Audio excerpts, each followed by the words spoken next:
திமுகவை பார்த்து ஏன் பயப்படுறீங்க? தோத்துருவோம்னா தீய சக்தியை பார்த்தா பயப்படுவாங்க. தீய சக்தி பார்த்து ஏன் தூய சக்தி பயப்படுதுன்னு நான் கேக்குறேன். சின்ன குழந்தைங்களாம் பேய பார்த்தா பயப்படுறது இல்லையா? அப்ப விஜய் வந்து சின்ன குழந்தை, திமுக வந்து பெரிய குழந்தை. அண்ணன் கூப்பிடுறாரு பாருங்க.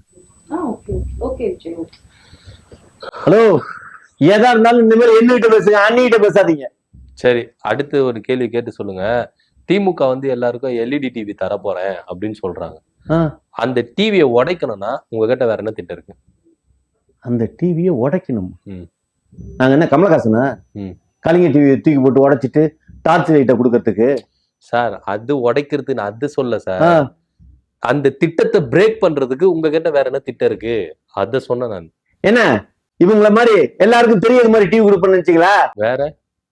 ஹலோ, மைனாரிட்டி ரிப்போர்ட் படம் பார்த்துருக்கீங்களா? Minority report? டாம் க்ரூஸ் படம். அப்படின்னா ஸ்கிரீன் வந்துடும். ஓ, அதுல எல்லாம் தெரியும். Invisible TV. ஓ, இப்போ உங்க தலைவர் இன்விசிபிள் தலைவர் மாதிரி இன்விசிபிள் டிவி கொண்டு வந்துட போறீங்க திட்டம். புதுசா கொடுக்கணும். இதெல்லாம் ஒரு திட்டமா? இன்விசிபிலிட்டி தலைவர், இன்விசிபிலிட்டி டிவி, இன்விசிபிலிட்டி பஸ். பைத்தியக்காரத்தனமா இல்ல? எது அண்ணா? அண்ணா இருங்க, வெயிட் பண்ணுங்க அண்ணா, நான் சொல்றது. அண்ணா அண்ணா அண்ணா, I don't like this interview. அண்ணே அண்ணே. சார் சார் உட்காருங்க. எங்க போறீங்க? என்ன உட்காருங்க? கொஞ்சம் கூட அறிவு இல்ல.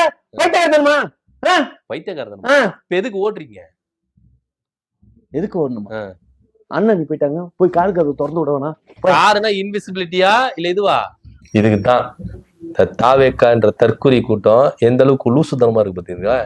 இவங்க வந்து ஆட்சியை பிடிச்சு தமிழ்நாட்டை ஆண்டா நம்மளுடைய கதி என்ன அப்படின்றத நீங்களே யோசித்து பாத்துங்க. இதுக்கப்புறம் சொல்றது எனக்கு வார்த்தையே இல்லை.